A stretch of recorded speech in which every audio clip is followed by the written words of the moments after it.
अस्सलाम वालेकुम everyone, this is Maham Rahman and welcome to Sardar Kamal official channel.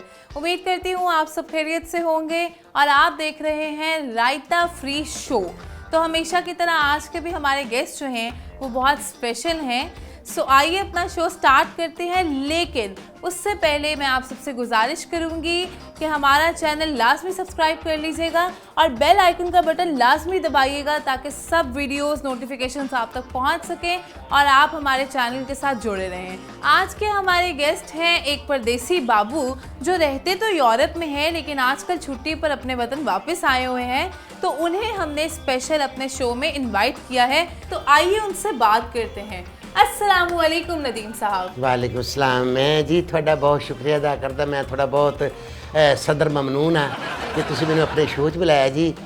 जिद्दन दा मैं अपने पिंड आया मैनू किसी रिश्तेदार ने नहीं बुलाया। क्यों नहीं बुलाया आपको रिश्तेदार ने? बस एवं छोटी छोटिया गल्लां होंदियां रिश्तेदारां दियां। अच्छा। कि मेरे ताया जी है वो वेखो मैनू उन्होंने फोन करके यूरोप कहा सी कि पुत्त आंदा होया पाकिस्तान ने मेरे लिए घड़ी लैके आई। हाँ। बस फिर वो तैयारी करदे मैं भुल गया, मेरे जहन चो निकल गया। तो मैं पाकिस्तान है तो मैं ताया जी घड़ी लियाना भुल गया।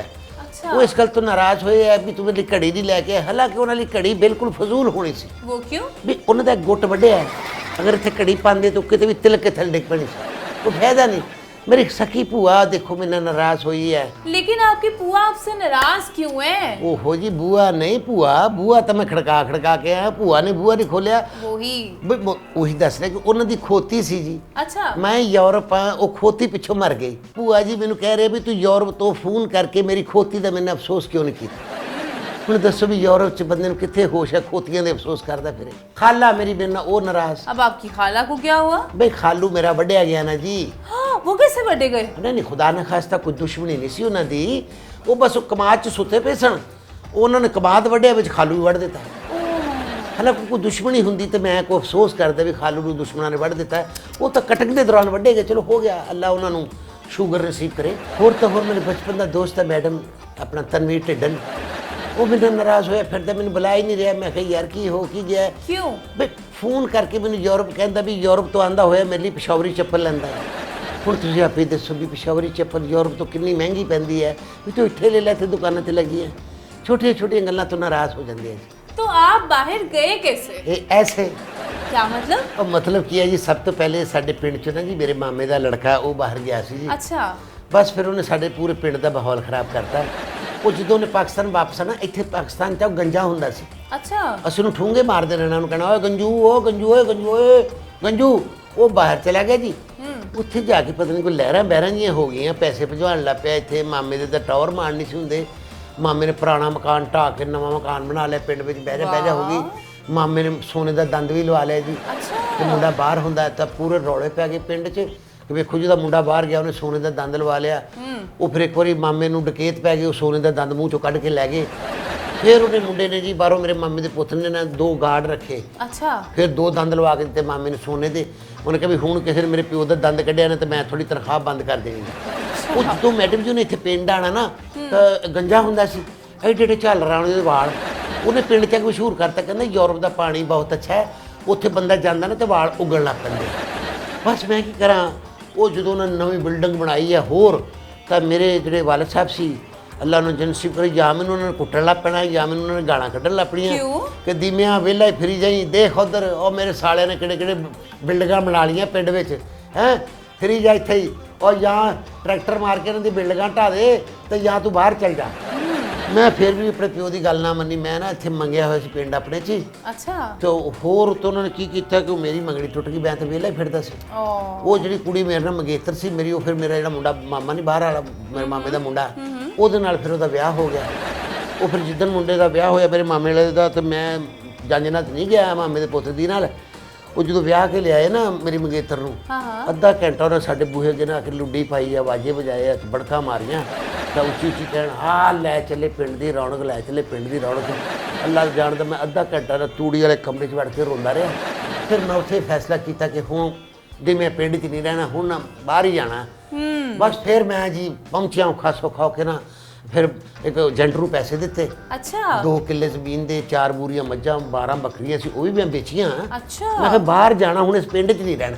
आप तो बड़ी आसानी से बाहर चले गए। ਨਹੀਂ ਇਹ ਕਿਹੜੀ ਆਸਾਨੀ ਹੈ ਜੀ, ਕਿੱਲੇ ਵੇਚ ਦਿੱਤੇ ਮੈਂ, ਇੰਨੇ ਕਿੱਲੇ ਵੇਚਦੇ, ਤੁਸੀਂ ਕਹਿੰਦੇ ਆਸਾਨੀ ਵਾਲੀ ਗੱਲ ਹੈ। ਬਸ ਜਦੋਂ ਮੈਂ ਇਰਾਦਾ ਕਰ ਲੈਣਾ ਹੁਣ ਵੀ ਦੀ ਮੈਂ ਪਿੰਡ 'ਚ ਨਹੀਂ ਰਹਿਣਾ, ਹੁਣ ਤੂੰ ਬਾਹਰ ਹੀ ਜਾਣਾ, ਬਸ ਫਿਰ ਮੈਂ ਏਜੰਟ ਨੂੰ ਦਿੱਤੇ ਪੈਸੇ, ਏਜੰਟ ਨੇ ਫਿਰ ਮੈਨੂੰ ਲਾਂਚ ਕਰਕੇ ਇੱਕ ਲਾਂਚ ਬਿਠਾਇਆ ਤਾਂ ਮੈਂ ਮਸਕਤ ਪਹੁੰਚਿਆ। वाह, ਬਸ ਫਿਰ ਸੀਬ ਤੇ ਸਲਾਲਾ 3 ਮਹੀਨੇ ਹਲਾ ਲਾ ਲਏ। अच्छा ਆ ਕੇ ਕੋਈ ਕੰਮ ਨਾ, ਮੈਡਮ ਉੱਥੇ ਵਿਹਲੇ ਫਿਰੀ ਜਾਈਏ। ओहो 3 ਮਹੀਨਿਆਂ ਬਾਅਦ ਉੱਥੇ ਜਾ ਕੇ ਨਾ ਇੱਕ ਸ਼ੇਖ ਸਾਹਿਬ ਸਨ, ਅਰਬੀ ਸ਼ੇਖ ਬਈਦ, ਉਹਨਾਂ ਨੂੰ ਮੇਰੇ ਤੇ ਤਰਸ ਆਇਆ, ਉਹਨਾਂ ਨੇ ਨਾ ਮੈਨੂੰ ਆਪਣੇ ਨਾਲ ਜੌਬ ਤੇ ਰੱਖ ਲਿਆ। चलिए ये तो बड़ी अच्छी बात है। ਉਹ ਹੈ ਥੋੜੇ ਜਿਹੇ ਨਾ ਦੂਜੇ ਦਿਮਾਗ ਦੇ ਸੀ, ਵੀ ਐਵੇਂ ਨੱਚਣਾ ਟੱਪਣਾ ਦੇਖਦੇ ਸੀ, अच्छा ਤਾਂ ਬਸ ਜ਼ੁਲਮ ਵੀ ਕਰਦੇ ਸੀ ਥੋੜਾ ਜਿਹਾ ਮੇਰੇ ਤੇ। किस किस्म का जुल्म करते थे आप? ਨਹੀਂ ਉਹ ਇਸ ਤਰ੍ਹਾਂ ਦਾ ਜ਼ੁਲਮ ਨਹੀਂ ਸੀ ਹੁੰਦਾ, ਉਹ ਮੈਨੂੰ ਨਾ ਉਹਨਾਂ ਨੇ ਇੱਕ ਤਾਰਿਆਂ ਵਾਲਾ ਕੱਛਾ ਸਵਾ ਕੇ ਦਿੱਤਾ ਸੀ ਤਾਂ ਇੱਕ ਬਨਾਇਨ, ਬਸ ਬੇਟੇ ਨੇ ਜਾ ਕੇ ਰਾਤ ਨੂੰ ਕਹਿਣਾ ਉੱਠ ਮੈਨੂੰ ਸਹਿਰਾਈ ਡਾਂਸ ਦਿਖਾ, ਉਹ ਫਿਰ ਮੈਂ ਹਲਕਾ ਹਲਕਾ ਉਹਨਾਂ ਨੂੰ ਦਿਖਾਉਂਦਾ ਵੀ ਰਿਹਾ। ਫਿਰ ਉਹਨਾਂ ਨੂੰ ਕਿਤੇ आप वहाँ पर सहराई डांस भी करते रहे? ਨਹੀਂ ਉਹ ਤਾਂ ਮਜਬੂਰੀ ਨਾਲ ਕਰਨਾ ਪਿਆ ਜੀ, ਹੁਣ ਜੌਬ ਜੂ ਕਰਨੀ ਸੀ। अच्छा ਤਾਂ ਫਿਰ ਉਹ ਜੀ ਮਹੀਤ ਸ਼ੇਖ ਸਾਹਿਬ ਨੂੰ ਨਾ ਮੈਂ ਬਹੁਤ ਚੰਗਾ ਲੱਗਦਾ ਹੁੰਦਾ ਸੀ, ਜਦੋਂ ਮੈਂ ਸਹਿਰਾ 'ਚ ਉਹਨਾਂ ਦੇ ਊਂਠਾਂ ਨਾਲ ਫਿਰਦਾ ਸੀ, ਦੁਪਹਿਰਾਂ ਨੂੰ ਉਹਨਾਂ ਨੇ ਕਹਿਣਾ ਮੇਰੇ ਊਂਠ ਦੇ ਨਾਲ ਉਹ ਦੂਰੋਂ ਸਹਿਰਾ 'ਚ ਆ ਤੁਰਿਆ, ਮੈਨੂੰ ਤਾਂ ਸੋਹਣਾ ਲੱਗਦਾ। ਜ਼ੁਲਮ ਕਰਦਾ ਰਿਹਾ, ਫਿਰ ਦੁਆ ਕੀਤੀ ਮੈਂ ਸਹਿਰਾ 'ਚ ਖਲੋ ਕੇ, ਮੈਂ ਕਿਹਾ ਅੱਲਾ ਤੂੰ ਜਾਨ ਛਡਾਉਣ ਵਾਲਾ, ਕਿਤੇ ਲੈ ਚੱਲ। ਫਿਰ ਮੈਂ ਜੀ ਅੱਲਾ ਨੇ ਕੀਤਾ ਸਬਬ ਲੱਗਾ ਤਾਂ ਮੈਂ ਹੁਣ ਯੂਰਪ ਆ ਗਿਆ। अरे वाह जबरदस्त। तो नदीम साहब आप यूरोप में करते क्या हैं? ਦੇਖੋ ਤੁਸੀਂ ਕਿਤੇ ਯੂਰਪ ਆਓ, ਵੈਲਕਮ। Thank you। ਉੱਥੇ ਆ ਕੇ ਕਿਸੇ ਨੂੰ ਨਦੀਮ ਪੁੱਛੋਗੇ ਤੇ ਤੁਹਾਨੂੰ ਕਿਸੇ ਨੇ ਨਹੀਂ ਦੱਸਣਾ, तो फिर क्या पूछना ਕਿਸੇ पड़ेगा? ਨੂੰ ਪੁੱਛਣਾ ਕਿ ਮਿਸਟਰ ਨੈਡੀ ਕਿੱਥੇ ਰਹਿੰਦੇ। Mister needy? ਹਾਂਜੀ, ਕਿਸੇ ਨੂੰ ਪੁੱਛੋਗੇ ਮਿਸਟਰ ਨੈਡੀ ਪੱਪੀ ਪੱਪੀ ਮਾਸਟਰ ਕਿੱਥੇ ਹੈ। Puppy master means? I am puppy master वो क्या होता है? ਦੱਸੋ, ਪੱਪੀ ਮਾਸਟਰ ਦਾ ਨਹੀਂ ਪਤਾ। अच्छा मतलब आप कुत्ते नहलाते हैं। ਉਹੀ ਤੁਹਾਡਾ ਗਰੀਬਾਂ ਦਾ ਜ਼ਿਹਨ ਵੀ ਜਿਹੜਾ ਇੱਥੋਂ ਪਾਕਿਸਤਾਨ ਨੂੰ ਜਾਂਦਾ ਉੱਥੇ ਜਾ ਕੇ ਕੁੱਤੇ ਹੀ ਨਹਾਉਂਦਾ ਹੈ। ਇਹ ਗੱਲ ਨਹੀਂ, ਮੈਂ ਅੰਗਰੇਜ਼ਾਂ ਦੇ ਕੁੱਤਿਆਂ ਨੂੰ ਟ੍ਰੇਨਿੰਗ ਦਿੰਨਾ ਕਿ ਵੀ ਕਿਸ ਤਰ੍ਹਾਂ ਬੰਦੇ ਵੱਲ ਦੇਖ ਕੇ ਉਹਨੂੰ ਜੱਜ ਕਰਨਾ ਹੈ ਕਿ ਖਤਰਨਾਕ ਬੰਦਾ ਹੈ, ਪਿਆਰ ਵਾਲਾ ਬੰਦਾ ਹੈ, ਅੱਛਾ, ਜਾਂ ਵਾਹ। ਵੈਸੇ ਬੰਦਾ ਇਹਨੂੰ ਪੈਣਾ ਹੈ, ਨਹੀਂ ਪੈਣਾ। आहा, ਹਾਂਜੀ, ਮੈਨੂੰ ਤਾਂ ਯੂਰਪ 'ਚ ਫੀ ਕੁੱਤਾ 200 ਯੂਰੋ ਪੈਂਦਾ ਹੈ। वाओ और कुत्ती? ਕੁੱਤੀ ਤਾਂ ਮੁਫਤ ਪੈਂਦੀ ਹੈ।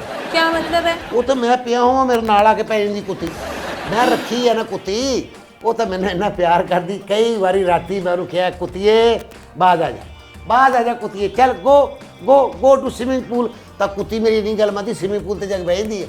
ਇੱਥੋਂ ਦੀ ਕੁੱਤੀਆਂ ਵਾਂਗੂ ਨਹੀਂ ਵੀ ਗੱਲ ਹੀ ਨਹੀਂ ਮੰਨਣੀ, ਕੋਈ ਚੌਂ ਚੌਂ ਕਰੀ ਜਾਣਾ। ਹਾਂਜੀ, नदीम साहब ये बताइए कि आपने यहाँ से वहाँ किस किस को बुलाया? ਇੱਥੋਂ ਪਾਕਿਸਤਾਨ ਤੋਂ हाँ जी, ਮੈਂ ਕਿਉਂ ਸੱਦਣਾ ਸੀ ਜੀ। अपने घर वालों में से किसी को नहीं बुलाया? ਨਹੀਂ ਸੱਦਣਾ ਪਿਆ ਜੀ, ਆਪਣੇ ਪੜਵਈਏ ਨੂੰ ਬੁਲਾਇਆ जी मथी यूरोप। ओ गॉड, पनवैये को क्यों बुला लिया? अपने भाई को क्यों नहीं बुलाया? अपने किसी कजन को क्यों नहीं बुलाया? ਬਈ ਪੜਵਈਏ ਨੇ ਸਾਨੂੰ ਤੁੰਨ ਕੇ ਰੱਖਿਆ ਸੀ, ਬੁਲਵਾਉਣਾ ਪੈਣਾ ਸੀ। वो कैसे? ਬਸ ਜਦੋਂ ਮੈਂ ਬਾਹਰ ਗਿਆ, ਪਿੱਛੋਂ ਨੇ ਮੇਰੀ ਭੈਣ ਨੂੰ ਚੈਨ ਨਹੀਂ ਲੈਣ ਦਿੱਤਾ, ਰੋਜ਼ ਇੱਧਰ ਆ ਨਹੀਂ ਬਾਹਰ ਵਾਲੀਏ, ओ ਉਹ ਆਈ ਬਾਹਰ ਵਾਲੇ ਦੀ ਭੈਣ, ਉਹ ਆਈ ਬਾਹਰ ਵਾਲੇ ਦੀ ਭੈਣ, ਉਹ ਆਈ ਬਾਹਰ ਵਾਲੇ ਦੀ ਭੈਣ, ਉਹਨੂੰ ਤਾਨੇ ਮਿਹਣੇ। ਬਸ ਦੂਸਰੇ ਤੀਸਰੇ ਦਿਨ ਮੇਰੀ ਭੈਣ ਨੂੰ ਕੁੱਟ ਕੇ ਉਹਨੇ ਘਰ ਛੱਡ ਜਾਣਾ, ਕਹਿਣਾ ਕਿ ਦੱਸ ਮੈਂ ਪੇਪਰ ਭੇਜਾਂ ਤਲਾਕ ਦੇ, ਜਾਂ ਆਪਣੇ ਭਰਾ ਨੂੰ ਫੋਨ ਕਰਕੇ ਕਹਿ ਵੀ ਉਹ ਮੈਨੂੰ ਯੂਰਪ ਦੇ ਪੇਪਰ ਭੇਜੇ। ਭੈਣ ਦਾ ਘਰ ਵਸਾਉਣ ਲਈ ਫਿਰ ਮੇਰਾ ਇੱਕ ਉੱਥੇ ਦੋਸਤ ਹੈ ਡੇਵਿਸ, ਉਹਨੂੰ अच्छा, वो जिनके नाम पे ये डेविस रोड है। ਉਹ ਨਹੀਂ ਉਹ ਵਿਚਾਰਾ ਡੇਵਿਸ ਜ਼ਰਾ ਕਮਜ਼ੋਰ, ਉਹ ਦਾਲ ਚ ਰੋੜ ਦੀ ਹੁੰਦਾ, ਉਹਨੂੰ ਮੈਂ ਕਿਹਾ, ਫਿਰ ਉਹ ਵਿਚਾਰੇ ਨੇ ਮੇਰੀ ਕੋਈ ਹੈਲਪ ਕੀਤੀ ਤੇ ਪੜਵਈਏ ਨੂੰ ਮੈਂ ਹੁਣ ਇੱਥੇ ਸੱਦਿਆ ਯੂਰਪ। ਤਾਂ ਦੇਖੋ ਰੋਜ਼ ਦੂਸਰੇ ਤੀਸਰੇ ਦਿਨ ਨਾ ਬਸ ਟੁੰਨ ਜਿਹਾ ਹੋ ਕੇ ਗੱਡੀ ਲੈ ਕੇ ਇੱਥੇ ਮੇਰੇ ਬੂਹੇ ਅੱਗੇ ਯੂਰਪ ਹਾਰਨ ਮਾਰਦਾ ਕਿ ਘੰਟਾ ਘੰਟਾ ਨੱਚਦਾ ਹੈ। ਹਾਂ, ਪੰਜਵੇਂ ਛੇਵੇਂ ਹਾਰਨ ਤੇ ਮੈਂ ਉਹਦੇ ਹਾਰਨ ਦਾ ਜਵਾਬ ਨਾ ਦੇਵਾਂ, ਤੇ ਫਿਰ ਉਹ ਥੱਲੇ ਖਲੋ ਕੇ ਕਹਿੰਦਾ ਜਿਨ੍ਹਾਂ ਨੂੰ ਭੈਣਾਂ ਦਿੱਤੀਆਂ ਹੁਣ ਉਹਨਾਂ ਦੇ ਹਾਰਨ ਦੇ ਜਵਾਬ ਵੀ ਦੇਈਦੇ ਆ। ਬਰਦਾਸ਼ਤ ਕਰਨਾ ਪੈਂਦਾ, ਕੀ ਕਰੀਏ, ਭੈਣਾਂ ਵਸਾਣੀਆਂ ਕੋਈ ਸੌਖੀ ਗੱਲ ਤਾਂ ਨਹੀਂ ਹੈ बिल्कुल बिल्कुल जी। तो मिस्टर नदीम, जी। नैडी, अच्छा चलो नैडी, आप मुझे ये बताइए कि आपके घर वालों ने आपको बहुत सी फरमाइशें की होंगी कि हमारे लिए ये लेकर आना, हमें इतने पैसे भेजना, क्या ऐसा हुआ? मैडम तुस ਤਾਂ ਨਾ ਮੇਰੀ ਦੁੱਖ ਦੀ ਵੇਨ ਉੱਤੇ ਹੱਥ ਰੱਖ ਦਿੱਤਾ ਹੈ। वो कैसे? ਬਸ ਜਿਹੜਾ ਬੰਦਾ ਬਾਹਰ ਚਲ ਜਾਂਦਾ ਹੈ, हाँ ਬਦਕਿਸਮਤੀ ਇਹ ਹੈ ਕਿ ਪਿੱਛੋਂ ਪੂਰਾ ਟੱਬਰ ਹੀ ਉਹਦਾ ਕੋਈ ਕੰਮਕਾਰ ਨਹੀਂ ਕਰਦਾ। ਕਿ ਉਹ ਭਰਾ ਤਾਂ ਪਿੰਡ 'ਚ ਵਿਹਲਾ ਫਿਰੀ ਜਾਂਦਾ, ਉਹ ਕਹਿੰਦਾ ਸਾਨੂੰ ਕੀ ਲੋੜ ਹੈ ਕੰਮ ਕਰਨ ਦੀ, ਮੇਰਾ ਭਰਾ ਬਾਹਰ ਹੁੰਦਾ ਹੈ। ਅਗਰ ਬਾਪ ਹੈ ਤੂੰ ਕਿਸੇ ਵਿਆਹ ਸ਼ਾਦੀ ਤੇ ਜਾਂਦਾ, ਤੂੰ ਵੱਧ ਚੜ ਕੇ ਨਿਉਂਦਰਾ ਪਾਉਂਦਾ ਹੈ ਵੀ ਫਲਾਣਿਆਂ ਨੇ ਕਿੰਨਾ ਪਾਇਆ, ਉਹ ਕਹਿੰਦੇ 5000, ਮੈਂ 50 ਦਿਆਂਗਾ, ਮੇਰਾ ਮੁੰਡਾ ਬਾਹਰ। ਹਾਂਜੀ, ਮਾਂ ਤੋਂ ਟੈਲੀਫੋਨ ਕਰ ਕਰਕੇ ਇਹੋ ਕਹੀ ਜਾਏਗੀ ਪੁੱਤ ਭੈਣ ਤੇਰੀ ਦੇ ਹੁਣ ਦਿਨ ਰੱਖਣੇ ਆ, ਤਿਆਰੀ ਕਰ ਲੈ, ਹੈ ਹੁਣ ਸਭ ਕੁਝ ਤੇਰੇ ਤੇ ਹੀ ਹੈ, ਇਹ ਤੂੰ ਹੀ ਕਰਨਾ ਹੈ। ਬਸ ਕਿਸੇ ਜਿਹਨੂੰ ਵੀ ਤਕਲੀਫ ਪਹੁੰਚਣੀ ਉਹਨੇ ਫੋਨ ਕਰਕੇ ਇਹੋ ਕਹਿਣਾ ਕਿ ਲੈਂਟਰ ਡਿੱਗ ਪਿਆ, ਉਹਨਾਂ ਦਾ ਕਾਹਦਾ ਡਿੱਗਿਆ, ਜਿਹੜੇ ਬਾਹਰ ਆ ਉਹਨਾਂ ਦਾ ਵਿਚਾਰਿਆਂ ਦਾ ਡਿੱਗ ਪਿਆ। ਮੈਂ ਬਸ ਤੁਹਾਡੇ ਪ੍ਰੋਗਰਾਮ ਦੀ ਵਿਸਾਸ ਤਰ੍ਹਾਂ ਇਹੋ ਜਿਹੇ ਭੈਣ ਭਰਾਵਾਂ ਨੂੰ ਇਹੋ ਕਹਿਣਾ ਚਾਹਾਂਗਾ ਕਿ ਦੇਖੋ ਯਾਰ, ਇਹ ਪੈਸੇ ਉੱਥੇ ਜਾ ਕੇ ਨਾ ਏਡੀ ਆਸਾਨੀ ਨਾਲ ਨਹੀਂ ਕਮਾਏ ਜਾਂਦੇ। ਇਹ ਪੈਸੇ ਕੋ ਉੱਥੇ ਦਰਖਤਾਂ ਨਾਲ ਲੱਗੇ ਆ ਵੀ ਜਾ ਕੇ ਕਿਤੋਂ ਪਾਉਂਡ ਤੋੜ ਲਓ, ਕਿਤੇ ਡਾਲਰ ਤੋੜ ਲਓ, ਇਦਾਂ ਨਹੀਂ ਹੁੰਦਾ। ਤੁਸੀਂ ਤਾਂ ਇੱਥੇ ਸੁੱਖ ਨਾਲ ਸੁੱਤੇ ਹੁੰਦੇ ਆ, ਅਸੀਂ ਉੱਥੇ 4 ਡਿਊਟੀਆਂ ਕਰਦੀਆਂ ਤੁਹਾਡੀ ਖਾਤਰ, ਤੁਹਾਡੇ ਸੁੱਖਾਂ ਦੀ ਖਾਤਰ। ਠੰਡ ਹੋਵੇ, ਹੱਥ ਕੰਬਦੇ ਹੋਣ, ਬਿਮਾਰ ਹੋਈਏ, ਆਪਣੇ ਆਪ ਨੂੰ ਆਪ ਹੌਸਲਾ ਦੇ ਕੇ ਅਸੀਂ ਤੁਰ ਪਈਦਾ ਤੇ ਥੋੜਾ ਜਿਹਾ ਖਿਆਲ ਕਰ ਲਿਆ ਕਰੋ। ਦੇਖੋ ਨਾ, ਇਹ ਤਾਂ ਮੈਂ ਉਹਨਾਂ ਲੋਕਾਂ ਨੂੰ ਕਹਿਣਾ ਚਾਹੁੰਦਾ ਨਾ ਕਿ ਜਿਹੜੇ ਇਸ ਤਰ੍ਹਾਂ ਕਰਦੇ ਆ, ਤਾਂ ਜਿਹੜੇ ਮੇਰੇ ਵਰਗੇ ਉੱਥੇ ਸੈੱਟ ਆ ਉਹਨਾਂ ਨੂੰ ਤੇ ਇਹਨਾਂ ਗੱਲ ਦੀ ਪਰਵਾਹ ਨਹੀਂ ਨਾ ਹੈਗੀ। मतलब आप सेटल्ड है? हाँ जी अल्हम्दुलिल्लाह, मैं तो बहुत सेट है जी। नाइस। अच्छा नहीं, ये सैड बातें छोड़े, मुझे ये बताएं आप मेरे लिए क्या गिफ्ट लेकर आए हैं? दसो जी, गिफ्ट थानू चाहिए है?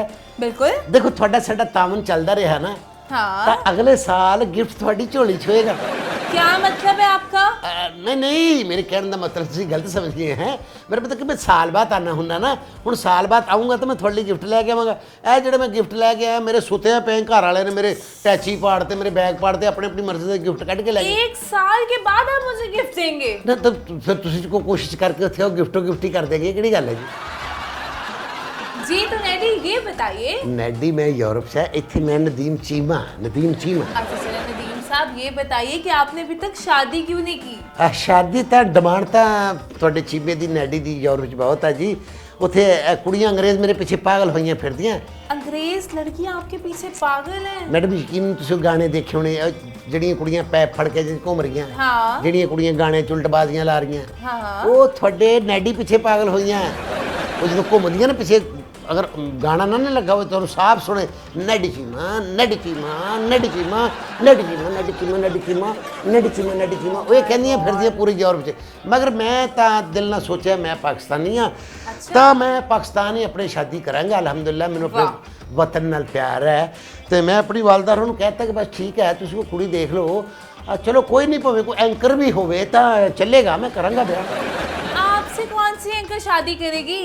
नहीं भी एंकर मेरे क्यों शादी नहीं करेगी, भी एंकर कबूल कहने लगे मुँह तो झागण लग पैंदी है, भी क्यों नहीं मेरे नाल एंकर शादी करूगी? एंकर का निकाह ना मैं पाड़ देंदा, तो नाले मैं कोई पाकिस्तानी किसी एंकर नाल शादी नहीं करनी। और राती 12 बजे मेरी ब्रेकिंग न्यूज़ चला देवे।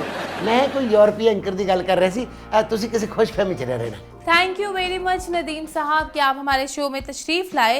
जी तो व्यूअर्स, ये था हमारा आज का शो और मैं उम्मीद करती हूँ कि आपको ये हमारा शो बहुत पसंद आया होगा। इसी के साथ मुझे इजाज़त दीजिए, अपना बहुत सारा ख्याल रखिएगा और जाने से पहले एक बार फिर आपको रिमाइंडर है कि हमारा चैनल सरदार कमाल ऑफिशियल को लाजमी सब्सक्राइब कर लीजिएगा और बेल आइकन के बटन को लाजमी दबा लीजिएगा ताकि सब नई आने वाली वीडियोस आप तक पहुंच सकें। इसी के साथ मुझे इजाज़त दीजिए। नेक्स्ट शो में हम आपकी मुलाकात करवाएंगे एक नए गेस्ट के साथ और वो भी यकीनन आपको बहुत पसंद आएगा। Thank you everyone, take care of yourself, अल्लाह हाफ़िज़।